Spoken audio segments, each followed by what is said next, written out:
Esse estudo, ele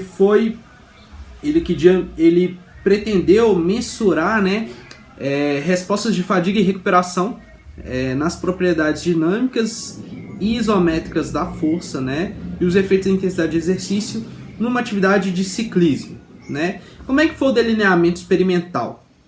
Existia um aquecimento, 3 minutos depois era mensurado a taxa máxima de produção de força, né, a força explosiva, ali específico no pedal. Depois eles faziam uma ativação máxima isométrica, né, uma contração voluntária máxima isométrica. 2 minutos de pausa, faziam um exercício fatigante, né, um exercício que induzisse fadiga. Ok. 10 segundos depois era mensurado novamente esse fator pré.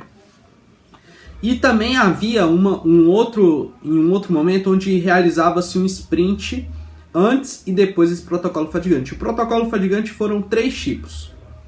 Um que eles chamaram de wing, que era 30 segundos all out, né, intensidade máxima. Um que eles consideraram de intensidade severa, 10 minutos na intensidade do limiar anaeróbio. E um que eles consideraram de intensidade moderada, que era 90 minutos abaixo do limiar anaeróbio. Então aqui a gente tem os três extremos do ponto de vista de... Na verdade, os 3 extremos não. Aqui nós temos 3 graus de demanda energética. No protocolo Wing, a gente tem uma demanda energética muito mais anaeróbica lática, né? 30 segundos. Lógico que a gente tem uma contribuição alática elevada. Mas aqui a gente tem uma predominância da produção de força muito grande, da necessidade de potência muito grande. Aqui a gente tem uma demanda de limiar anaeróbio elevada, ou seja, uma demanda oxidativa elevada.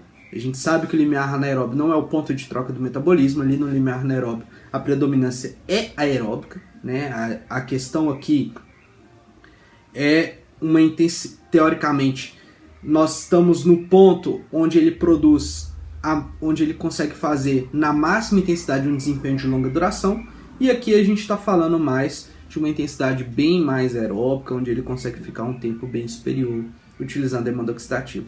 Então, consequentemente, aqui a gente tem mecanismos de fadiga diferentes, né? Que a gente tem talvez no Wing, uma predominância da fadiga periférica, e no moderado já uma predominância da fadiga central, e aqui no severo a gente vai ter um pouco uma mistura desses dois mecanismos de fadiga. E aqui a gente tem os gráficos, né? A taxa de produção de força, então a força máxima isométrica. Então aqui a gente tem a gente consegue identificar, por exemplo, uma mudança da força máxima, que a gente consegue identificar uma mudança da força explosiva. E eles mediram também o torque e a potência máxima, ou seja, a relação ótima ali entre torque e velocidade. O que aconteceu, né?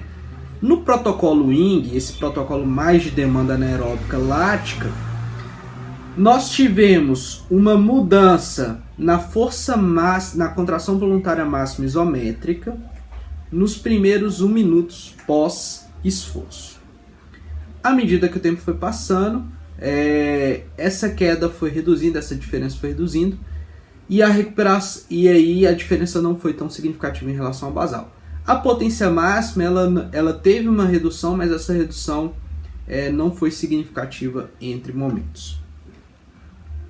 Quando a gente vai para o protocolo severo, né, o protocolo ali no limiar anaeróbio, nós vamos ter uma diferença significativa até 8 minutos após o esforço, tanto na força isométrica quanto na potência, né? Então o efeito do treinamento ali no limiar anaeróbio, ele teve um impacto de redução do desempenho tanto de força máxima isométrica quanto do desempenho de potência.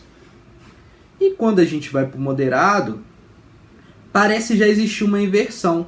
Repara só, a queda da potência ela já não foi tão significativa, mas a queda da força máxima ela foi muito mais significativa. Repara aqui no Wing, né? Você tem uma queda significativa da potência, né? Muito maior do que da força máxima, mas uma recuperação ao longo do tempo. Na intensidade do limiar anaeróbio, uma diferença não muito grande entre força máxima e potência, mas uma redução significativa ao longo do tempo. Quando você vai para o exercício de longa duração, a sua força é muito mais, sua força isométrica máxima ela é muito mais impactada do que o desempenho de potência. Então, esse estudo ele começa a mostrar para a gente, olha, a possível relação entre os meus parâmetros de prescrição com as respostas de fadiga e como isso impacta na minha recuperação. E lá no monitoramento da carga a longo prazo, quando a gente está analisando um longo período de treinamento, dentro do meu monitoramento da carga, do meu processo de monitoramento, eu preciso então ter um registro muito preciso de quais estão sendo as características da carga que eu estou prescrevendo, principalmente em capacidade física, né? Dentro da minha semana ali, eu predominei muito treino de força explosiva, muito treino de força máxima, foi treinos aeróbicos. Quais foram as predominâncias ali de capacidade? Porque isso vai influenciar a resposta de fadiga, vai influenciar a resposta de recuperação, mas vai influenciar lá no fim o meu desfecho, que é o desempenho. Se eu estou usando uma ferramenta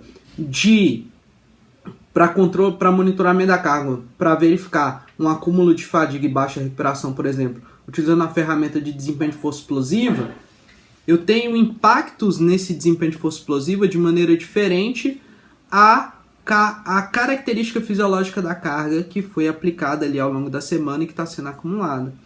Então, para eu olhar para um painel com vários gráficos e entender o que cada gráfico representa, eu preciso entender primeiro qual a base fisiológica que impacta necessariamente naquele desfecho final, que é uma redução do desempenho de potência, se eu estou medindo força máxima, redução do desempenho de força máxima, se eu estou medindo, usando como variável de desempenho para monitorar a carga, um teste aeróbico, um desempenho aeróbico. Então, as influências da característica da carga no processo de fadiga e, consequentemente, no desfecho final, são diferentes devido a essa diferença entre uma predominância em alguns momentos da fadiga periférica, como, por exemplo, aqui no protocolo WING, com a predominância da fadiga central, como, por exemplo, no protocolo moderado.